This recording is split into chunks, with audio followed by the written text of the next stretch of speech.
नमस्कार फ्रेंड्स, मैं हिमांशी। आज की वीडियो शुरू करते हैं सीधे मेकअप से।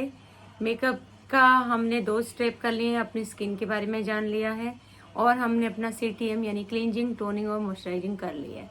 अब आता है हमारा मेकअप बेस।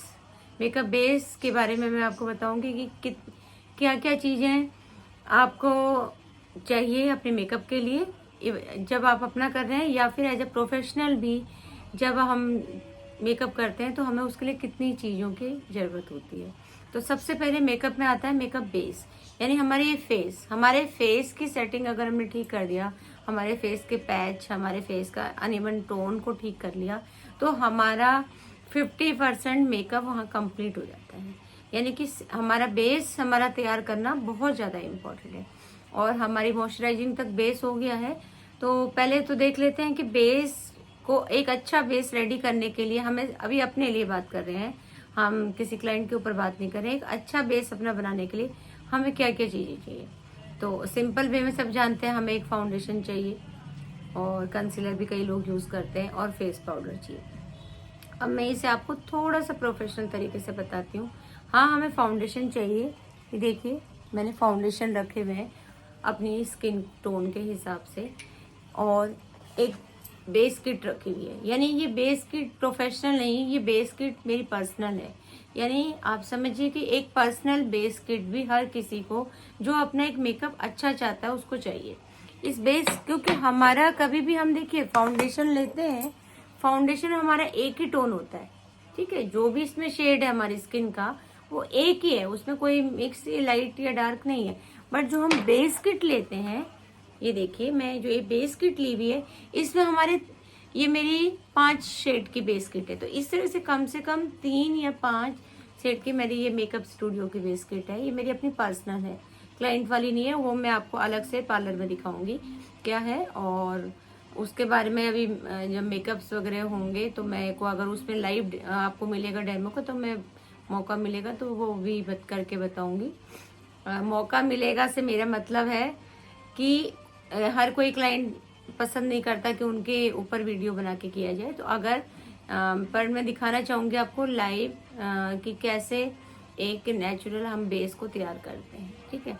तो ये मैं आपको बता रही थी कि बेस किट, तो ये बेस किट भी हमें एक अपने लिए रखनी चाहिए। हमें जस्ट एक अपना फाउंडेशन शेड ही नहीं रखना चाहिए, क्योंकि देखिए आप हमेशा महसूस करते हैं जैसे जैसे सीजन चेंज होता है उस हिसाब से हमारी स्किन टोन थोड़ी बहुत चेंज होती है। हमारी स्किन, किसी को भी फील होता होगा, कभी वो अच्छी लाइट दिखती है, फेयर दिखती है, और कभी कभी जैसे समर जाता है या रेनी सीजन आता है तो उस टाइम पे थोड़ी थोड़ी उसमें ब्लैकिश, किसी की भी कोई भी कॉम्प्लेक्शन है वो थोड़ा सा डार्क या लाइट होता रहता है। तो हमारा एक जैसा स्किन टोन भी नहीं रह पाता है। उसे एक जैसा स्किन टोन करने के लिए हमें बेस किट की बहुत जरूरत पड़ती है। ये इम्पोर्टेंट है हमारे लिए, ताकि हम उससे अपने शेड को थोड़ा सा बना सकें। देखिए इस तरीके से, अगर सपोज करिए ये मेरा स्किन टोन है, लेकिन मुझे लग रहा है कि आज मेरा स्किन टोन थोड़ा सा पहले से, आज फेस में डलनेस है, डार्कनेस है, तो मैं थोड़ा सा उसको मिक्स करके दूसरे शेड्स के साथ मिक्स करूंगी, ठीक है, और मिक्स करके ही मैं उसको कवर कर दूंगी। तो ये एक चीज है जो आपको ध्यान रखनी है कि हमारे को बेस किट भी चाहिए और हमारे को अपने शेड, एक तो हमें सेम शेड का हमारे को अपना फाउंडेशन, नहीं ये 2 चीज खाली सिंगल से बात नहीं चलेगी। और उस बेस किट को यूज करने से पहले आफ्टर मॉइस्चराइजिंग हमारे को एक चाहिए होता है कंसीलर। कंसीलर क्या करता है, हमारी पूरी स्किन को प्रिपेयर कर देता है मेकअप की बेस किट को बनाने के लिए। यानी कि जब हम कोई चीज को उसे बहुत अच्छे से इसे स्प्रेड बहुत अच्छे से हो जाता है, हमारा ब्रश या हमारा जो भी प्रोडक्ट हम यूज करते हैं वो इवनली स्प्रेड हो जाता है। तो इसलिए हमारे को कंसीलर का यूज जरूर करना चाहिए, ठीक है। ये हमारी तीसरी मेकअप में इम्पोर्टेंट चीज है। और उसके बाद आते हैं हमारे ब्रशेस। ब्रशेस का रोल फ्रेंड्स बहुत ज़्यादा इम्पोर्टेंट है। अगर आप प्रोफेशनली देखते हैं तो पार्लर से जब आप मेकअप कराते हैं या आप खुद मेकअप करते हैं तो उसमें एक बहुत बड़ा हाथ होता है ब्रशेस का, क्योंकि जिस तरीके से हम अपना मेकअप को, जो हमें जस्ट एक स्पॉन्ज उसमें मिला या हमने उसे लगा लिया, वो इतनी ब्लेंडिंग बहुत ज़्यादा इम्पोर्टेंट है। तो उसके लिए हमारे को एक तो अपना बेस किट का ब्रश चाहिए होता है, सेकंड हमारे को अपना फेस पाउडर का ब्रश चाहिए होता है। और थर्ड इम्पॉर्टेंट हमारे को जितना भी एक्स्ट्रा हमारे फेस पे है वो ब्रश चाहिए होता है। और नंबर फोर्थ एक इम्पॉर्टेंट ब्यूटी ब्लेंडर हमारे को चाहिए होता है। ब्यूटी ब्लेंडर ही ऐसा आइटम है जो बहुत अच्छे से हमारी स्किन में बेस को सेट कर देता है। तो इसका मैं आपको एक अभी बहुत लाइट सा डेमो दिखा रही हूँ। ये देखिए, सबसे पहले आपने कंसीलर यूज करते हैं, क्योंकि मैं बेस पे कर चुकी हूँ, बस फॉरहेड पे मेरा थोड़ा सा मैंने आपके लिए, ये देखिए, ये आपने डैब डैब करके इसको लगाया बहुत अच्छे से। तो ये जब हम लगा लेते हैं आप इसे डैब डैब करके बहुत अच्छे से, और उसके बाद हमारे को अपनी बेस किट, ये हमारी बेस किट है, बेस किट से हमारे को फ्रेंड्स अपने माथे पे जहाँ पे भी लग रहा है कि थोड़ा सा अनइवन है वहाँ हम उसको लगा देते हैं। अब ये को इस चीज़ को बहुत अच्छे से मिक्स ब्लेंडिंग करने का काम करता है ये ब्यूटी ब्लेंडर। ये बहुत इम्पोर्टेंट, ये पहले तो फ्रेंड्स दूसरे टाइप के स्पॉन्ज आते थे और वो इतने बढ़िया भी नहीं रहते थे जब काफ़ी पहले, लेकिन अब काफ़ी टाइम से ये आ गए। इन्हें आप यूज़ करके वॉश कर सकते हैं, अच्छे से वॉश करिए और इन्हें सुखा दीजिए, यानी कि वापस से ड्राई कर दीजिए, ताकि जब हम, क्योंकि ये देखिए अगर इस हाइजीन का भी ध्यान रखना है, ऐसा नहीं आज हमने यूज़ किया ऑफिस को एज इट इज़ रख लिया कि हम इन्हें तो यूज़ करना है, तो वो चीज़ का हमें ध्यान रखना चाहिए। देखिए बहुत अच्छी, इसमें देखो ये पॉइंटेड पार्ट है, आप नोज़ के आसपास कहीं पे भी, तो बहुत अच्छे से ये इससे आपका, आप इसे सर्कुलर मोशन में बहुत अच्छे से, मैंने अभी यहाँ पे किया था देखिए, बहुत अच्छे से इससे आपको बिल्कुल फ्लॉलेस स्किन जो हो जाती है। हमारी जो मेकअप को एक साथ करता है वो करने वाला प्रोडक्ट ही हमारा ब्यूटी ब्लेंडर है। ठीक है, ये बहुत इंपॉर्टेंट प्रोडक्ट है आपका कंसीलर और बेस किट यूज़ करने के बाद। बेस किट यूज़ करने के बाद ही फ्रेंड्स हमारे को फिर थोड़ा सा फाउंडेशन अपना लेना चाहिए और उसे वापस से हल्के से, इसलिए बहुत मेरे ये, इसको आप फिर वापस अपना जो आपका ब्रश है बेस किट का, उसी से आप बहुत अच्छे से सेटिंग कर सकते हैं।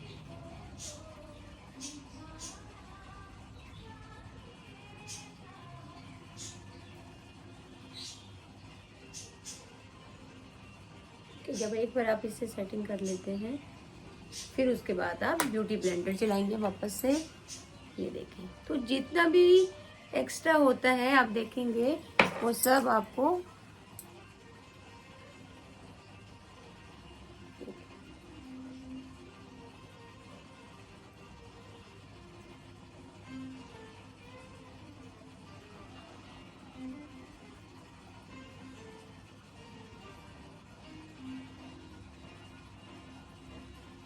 तो ये हमारा आज ये बेस इस तरीके से तैयार हो गया। अब इस बेस हमने तैयार कर लिया है। इसको तैयार करने के बाद हमें कम से कम 5 मिनट्स चाहिए उसको इसी तरीके से छोड़ने के लिए, यानी कि उसके अंदर बेस, चाहे फाउंडेशन हो चाहे बेस किट हो, उन दोनों में ऑयल भी होता है जो धीरे धीरे स्प्रेड होता है, यानी वो स्प्रेड होता है तभी हमारा जो मेकअप है वो धीरे धीरे हमारे फेस पे सेट होता है। तो उसी सेटिंग के लिए हम या तो ब्रश को चलाते हैं या फिर ब्यूटी ब्लेंडर को चलाते हैं, और जब आपको लग जाए कि हाँ वो अच्छे से, इसमें कम से कम 2 मिनट, 5 मिनट, 7 मिनट, जिस तरीके से जिस क्वांटिटी में आपने यूज़ किया है। जैसे मैंने अभी बहुत थोड़ी क्वांटिटी में आपको जस्ट शो करने के लिए, क्योंकि मैं आपसे डायरेक्ट बात भी कर रही हूँ और मैं अभी अपना पूरा कहीं जाने के लिए पर्टिकुलर मेकअप नहीं कर रही हूँ, तो मैं जस्ट आपको एक समझ लीजिए ओरल आपको मेकअप के बारे में बता रही हूँ, तो ये उसके लिए। तो ये इस तरीके से आप टाइम लगाएंगे इसको सेट होने में। जब ये आपका सेट हो जाता है, अब ये परमानेंट नहीं, मतलब कि क्योंकि इसमें आप देख रहे हैं हल्का सा लिक्विड फॉर्म में होता ही है, तो इसको आप सेट करने के लिए हमारे को चाहिए होता है फेस पाउडर। सेम फ्रेंड, जैसे हमें फाउंडेशन और बेस किट ये 2-3 हमें चाहिए होते हैं, उसी तरह हमें फेस पाउडर भी हमें 2-3 शेड्स के चाहिए होते हैं।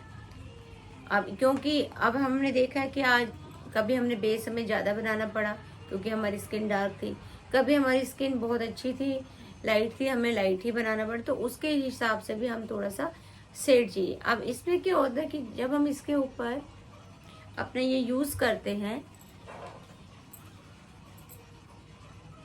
फेस पाउडर, तो वो बहुत अच्छे से उसके ऊपर चिपक जाता है। चिपक के क्या होता है, अब वो सेट हो जाएगा, क्योंकि बहुत पतली वाली लेयर। इसमें भी हमने जस्ट इसको लेना है, इसमें पूरा प्रेस नहीं करना है, ब्रश को जस्ट लेना है और बस, ताकि जो उसका एक बहुत पतली लेयर है वो हमारा फेस पाउडर उसके ऊपर आ जाए।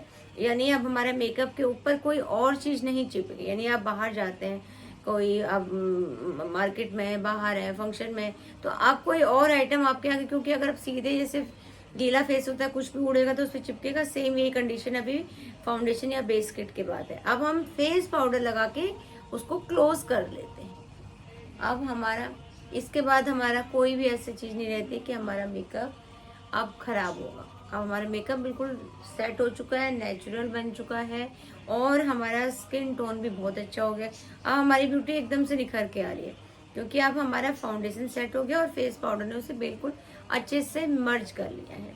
अब जो मैंने थर्ड आपको इम्पोर्टेंट ब्रश बताया था, इस पे तो हमारा हमेशा ही हम इसे फेस पाउडर यूज करते हैं। इसको हम वॉश भी कम करते हैं। इसको जस्ट हम अच्छे से कॉम, एक बारीक वाला ब्रश आता है कॉम वाला, उससे आपने क्लीन कर देना है। ठीक है, जब आपको लगे कि काफी बार आपने यूज कर दिया या अब आपको काफी टाइम बाद यूज करना है, तो आप वापस से इसे भी क्लींजिंग मिल्क से क्लीन करके और टोनर से पोंछ के रख दीजिए और धूप में थोड़ा सा सुखा दीजिए। अब लेकिन जो हमारा थर्ड ब्रश है वो हमारा एम्प्टी रहता है, यानी उसके वो हम अपने फेस पाउडर के बॉक्स में टच नहीं करते हैं। वो किस लिए है कि जो भी एक्स्ट्रा हमारा, अगर कहीं पर भी हमारा कुछ भी एक्स्ट्रा लगा है तो वो हमारा निकल जाए। यानी ये हमें को क्लीनिंग के लिए एक ब्रश रखना है। ये देखिए थोड़ा सा बड़ा होना चाहिए, ताकि ये बहुत अच्छे से, अगर कहीं भी एक्स्ट्रा कुछ बचा हुआ है तो उसी हमारे फेस से ये उसको कवर अप कर दे, और कहीं भी थोड़ा सा भी एक्स्ट्रा है तो ये निकल जाए। यानी कि 3 ब्रशेस हमको मस्ट है, और 3 हमारे को 2 फाउंडेशन के सेट, एक बेस किट वो मस्ट है, और 2 कम से कम हमारे को फेस पाउडर मस्ट है। तो आज के लिए इतना ही फ्रेंड्स, इतनी बातें। अब आगे वीडियो में चलते हैं। Thank you friends. आप बोलो, भले बोलो। याद आशीर्वाद दियो। आशीर्वाद। जैसे का तो फोटो कैसा होता आपके लिखे आज और अपन और विचार देखे बहुत बढ़िया मैं सुन यहाँ देख पे बोलो, तुम्हें टीवी में आला तुम। हो देखे के आज 83 साल हो गई मेरी उम्र, तुम पार्लर लगो। अम्मा आपकी उम्र कितने साल की हो गई है? आपकी उम्र कितने वर्ष की हो गई है? 83 हो गई। यहाँ बताओ। ओ पोरो राहुल के तहाचे मगे ना हाँ। माल को 83 होते हैं तो जे गए मुर मर जाएगा हंसने ओ ना। फ्रेंड्स, अब ये बन रहे हैं भूरे तिल के लड्डू। इससे पहले जो मैंने लड्डू बनाए थे वो एक तो कंप्लीट में वीडियो पे ध्यान नहीं था, क्योंकि वो गोपाल जी के लड्डू थे। अब ये घर के खाने के लड्डू, वो सफ़ेद तिल के लड्डू थे, और वो पैकेट बंद रखे हुए थे। ये तो मैंने यूज़ भी कर रखे हैं, इसमें चटनी वटनी के लिए भी ले लेती हूँ। तो इनसे अब बन रहे हैं सर्दियों में बच्चों के खाने के लिए लड्डू। देखिए फ्रेंड्स, ये तिल चटकने की आवाज भी ना, इसका मतलब हमारे तिल हो गए हैं। बस इन्हें फटाफट करके गैस तो मैं बंद कर दूंगी, और इसके साथ इसमें थोड़ा सा मैं मगज भी भूनूंगी। तो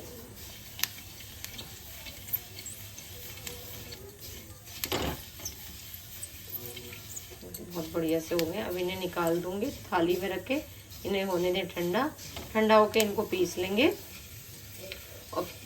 और फिर हम जो अभी गुड़ में डालते हैं इसमें उसके साथ मिक्स करेंगे। अब इन भुने हुए तिलों को मैंने ठंडा कर लिया फ्रेंड्स। अब इनको पीस लेते हैं, इनका पाउडर बना लेते हैं, और फिर गुड़ की चाशनी बनाएंगे। देखिए ये बन गया भूरे तिलों का पाउडर। अब इनको आराम से सारा निकाल देते हैं और गुड़ की चाशनी बनाते हैं। अब ये आधा किलो भुने हुए तिल का पाउडर हो गया। इसमें तकरीबन 300-400 ग्राम अंदाजे से मैं ये गुड़ ले रही हूँ। अच्छा ऑर्गेनिक गुड़ है ये, क्योंकि बच्चे ऐसे तो ये गुड़ खाते नहीं है, लेकिन लड्डू के रूप में खा लेंगे। इसकी चाशनी बनाते हैं। फ्रेंड्स देखिए, इस कंडीशन में जब ये मेल्ट होने लग गया ना, तो अभी मैं अपना जो तिल पाउडर वो डाल देंगे, क्योंकि बस इस अभी मेल्ट होने लग गया। ऐसे ही टाइम पे अपने पिसे हुए तिल डाल देने। देखिए मैंने तिल पाउडर अपना डाल दिया है और साथ में गैस कर दी है बंद।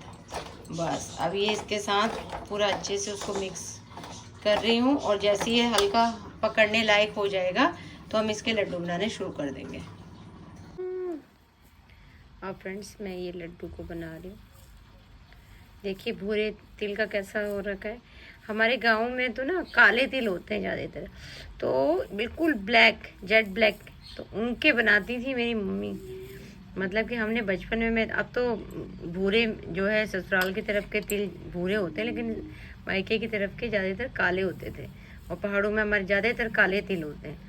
तो काले तिल का जो ये लड्डू बनता है, पिन बोलते थे गांव में तो, और वो इतना टेस्टी होता है फ्रेंड। और ये क्या है कि कमर दर्द में तिल और गुड़ के लड्डू सर्दियों में एक बारी तो ज़रूर खा लेने चाहिए। और ड्राई फ्रूट्स वगैरह, गोंद वगैरह के लड्डू तो सब खाती हैं, लेकिन सर्दियों में एक बारी, देखिए ये बन रहे हैं लड्डू, एक बारी ये गुड़ और तिल के लड्डू जरूर खा लेना चाहिए, क्योंकि और बहुत बढ़िया रहता है। ये एक बारी बना लिया आपने और अपना नवंबर दिसंबर जनवरी में इतना खा लिया एक बारी, तो आपको कमर दर्द, जोड़ों के दर्द, तो पहले के लोग देखो इन चीज़ों का ही सही करते थे, ना कोई दवाइयाँ उनको ज़रूरत पड़ती थी और ना कोई उनको वो खुद टेस्ट करवाते थे, ना ऐसी सुविधा थी। लेकिन हाँ, जीते थे 90-90, 100-100 साल जीते थे, ना कमर दर्द होती थी। ये देखिए, और बहुत पौष्टिक, ये देखने में भले ही लगे अभी ये तो ब्राउन है, मुझे इसको जब मैं बना रही तो वो अपने बचपन का काला तिल का लड्डू याद आ रहे हैं बहुत। अब तो काले तिल मौका लगेगा तो कभी गाँव जाके इस बार मैं कोशिश करूँगी, कभी मौका लगा तो काले वाले तिल लेके आऊँ और उनके बनाऊँ। देखो तो ये देखिए, ये भूरे तिल हैं, तो बिल्कुल मैंने इनको, इसमें मैंने साबुत वाले जो मैंने पहले बना के दिखाए थे आपको, वो रखे पड़े हुए हैं। ये फ्रेंड्स बन गए हैं भूरे तिल के लड्डू। ऊपर से मैंने थोड़े से सफ़ेद तिल थाली में छिड़क के रखे थे, तो उसमें ये गरम गरम लिपट गए, तो अच्छे लग रहे हैं देखने में भी, टेस्टी, सर्दियों के लिए अच्छी एक स्नैक्स बन गया। चलिए फ्रेंड्स, अब हम बना लेते हैं सर्दियों में घर में खाए जाने वाले आटे के बिस्किट। ये देखिए मैंने इसमें क्या ले लिया, आटा ले लिया है 2 कटोरी, और उसमें आधी कटोरी ले लिया सूजी, और उसमें तकरीबन चौथाई कटोरी ले लिया है, उसी कटोरी एक ही माप रखी से तिल, और थोड़ा सा इसमें डालते हैं ऊपर से सौंफ। और अब मैं ये पानी गर्म कर रही हूँ, इसमें मैं गुड़ तोड़ के डालूंगी, जिससे गुड़ पिघल जाएगा। उसी गुड़ के पानी से हम इस आटे को गूंदेंगे और इसमें डालेंगे घी का मोयन। ये देखिए आटा, सूजी, आपको सब ये दिख रहा होगा, आटा, सूजी, 2 कटोरी आटे में आधी कटोरी सूजी है, चौथाई कटोरी उसके तिल है, और थोड़ी सी सौंफ है। अब ये देखिए इसमें मैं डाल रही हूँ देसी घी। ये देसी घी भी तकरीबन आधी कटोरी है, आधी कटोरी है, क्योंकि इसमें और देसी घी मैंने गरम करके डाला है। कभी भी आपको कोई भी बिस्किट या कोई भी मठरी, नमकीन, कुछ भी अच्छे खस्ता बनाने ना, तो उसका तरीका है कि वो घी मोयन जो है वो हमें गरम डालना चाहिए। और ये मैं इसको मिक्स करके आटे को के साथ छोड़ दूंगी थोड़ा, और उधर मैंने पानी रखा हुआ है गरम करने के लिए। बहुत अच्छे से आसान तरीके से, दरअसल मैंने घर में बच्चों को भी यही आदत डली हुई है, और मतलब कि बाहर के ही बिस्किट, नमकीन हम लोग कम पसंद करते हैं। और आप जान के हैरान होंगे, हम लोग कोई भी ये कैंपा कोला, फैंटा वगैरह ये सब कुछ भी नहीं पीते। इवन मेरे बच्चों को भी ये पसंद नहीं है, उनको भी आदत नहीं रह गई है, क्योंकि घर में कभी ये चीज़ खाई पी नहीं गई। हमेशा घर में थोड़ा सा मेहनत तो करनी पड़ी, लेकिन घर का ही बना के दिया। तो ये मैंने आटा तैयार कर दिया है बिस्किट का। अब आगे देखते हैं। तोड़ा नहीं है, इसी में मेल्ट हो जाएगा। तो ये अंदाजे से मुझे मालूम है ये 1.5 कटोरी गुड़ है, क्योंकि मोटी टिक्की है इसकी, तो इस हिसाब से नाप आप यही रखना है। तकरीबन आटे के बराबर। अगर बहुत ज़्यादा मीठा खाते हैं तो मीठा उतना ही होना चाहिए, गुड़ उतना ही होना चाहिए आटे की जिस कटोरी से नाप है। और अगर थोड़ा कम खाते हैं, तो जैसे हमने हल्का सा कम खाते हैं, तो मैंने 2 कटोरी आटे में 1.5 कटोरी गुड़ रखा है। अगर अच्छा मीठा खाते हैं तो 2 कटोरी आटे में 2 कटोरी गुड़ जाएगा। हाफ कटोरी उसका सूजी जाएगी, यानी कि 1/4, और चौथाई जो है उसमें घी जाएगा, और चौथाई उसमें आपका ये बाकी तिल जाएगा और सौंफ तो 1-2 चम्मच ऊपर से डाल दिए, खाने में अच्छी आ जाती है। चलिए ये मेल्ट हो जाएगा तो इससे हम गूंदेंगे धीरे धीरे करके आटा। अब ये देखिए मोइन को अच्छे से मसलना है। सबसे अच्छा बिस्किट, नमकीन, नमक पारे में वही तभी खस्ता बनता है जब हम उसको अच्छे से मिक्स कर लें। इसमें थोड़ा 5-7 मिनट लगा के इसे बल्कि छोड़ भी देना चाहिए, उसके बाद ही गूंदना शुरू करना चाहिए। यहाँ देखिए मैंने बस ऐसे ही छोड़ दिया टिक्कियों को, क्योंकि ये इतना गर्म हो चुका है पानी। और अभी जब थोड़ा हल्का सा हाथ लगाने लायक हो जाएगा फिर मैं इसको ऐसे ही मसल दूंगी तो ये गुड़ का पानी बढ़िया तैयार हो जाएगा। फिर हम इसे गूंदेंगे और बढ़िया खस्ता बिस्किट घर पे बनाएंगे। थोड़े से बिस्कुट पहले मैं अलग से निकाल देती हूँ गोपाल जी के लिए, तो उनके भी सुबह सर्दी में खाने के काम आ जाएंगे और फिर बच्चों के तो आएंगे ही हमारे। तो देखिए फ्रेंड्स ये आटा गूंद गया है। अब हम इसकी छोटी छोटी लोई बना के बिस्कुट बनाएंगे और फिर ये मैं अभी बना के दिखाती हूँ आपको। चपटी लोई बनानी है, फिर उसमें नाइफ से ऐसे कैसे भी डिजाइन बना सकते हैं।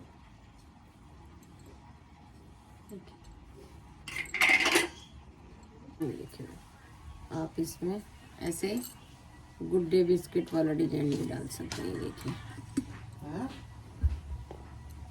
ये देखिए फ्रेंड्स ये मैंने बना दिए हैं इतने, क्योंकि ये मुझे ही बना के दिखाना है, कोई ऐसा नहीं है। और स्टैंड भी अभी यहाँ पे सेट नहीं हो पा रहा। तो ये देखिए लोइयों से मैंने 2 तरीके के डिजाइन बनाए, एक गुड्डे बिस्किट वाले बना दिए, एक चक्री वाले बना दिए। अब बस इनको फ्राई करेंगे। अब ये बन रहे हैं, सीख रहे हैं, बहुत धीमी आंच पे इनको सेकने लग रहे हैं ना गुड्डे बिस्कुट बिल्कुल। और इनका टेस्ट भुट्टे से भी बहुत बढ़िया है। और साथ में हमारी बन रही है दाल मखनी। ये सुबह हो चुकी थी, ये बॉयल बॉयल करके बस तड़का मारा है। इधर ये बन रहा है, इधर ये बन रहा है। अब इनको बिल्कुल सिम पे धीमी आंच पे इनको मैं फ्राई कर रही हूँ, क्योंकि तभी ये अच्छे से सीखेंगे और तभी ये टेस्टी लगेंगे। ये देखिए यहाँ ये बचे हुए, यहाँ ये तैयार हो गए, कितने डिलीशियस लग रहे हैं। नमस्कार फ्रेंड्स, मैं हिमांशी। मेरी एक दिन वीडियो नहीं आ पाई, क्योंकि आप देखते हैं लंबा वीकेंड होता है तो फैमिली के फंक्शन भी उसी में होते हैं, फैमिली के घर जाना भी उसी में होता है।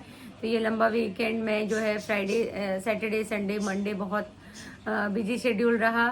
एक मैं आपको अपनी अम्मा जी से भी मिलाऊंगी जो 83 ईयर्स ओल्ड हो गई हैं और इस तरीके से वो बात करती हैं या अपने बारे में बताती हैं, तो उनके साथ बड़ा आनंद आता है। उनके घर भी हम गए उनसे मिलने के लिए, तो उनकी भी एक छोटी सी 1 सेकंड की क्लिपिंग है, आप देख के एंजॉय करिएगा।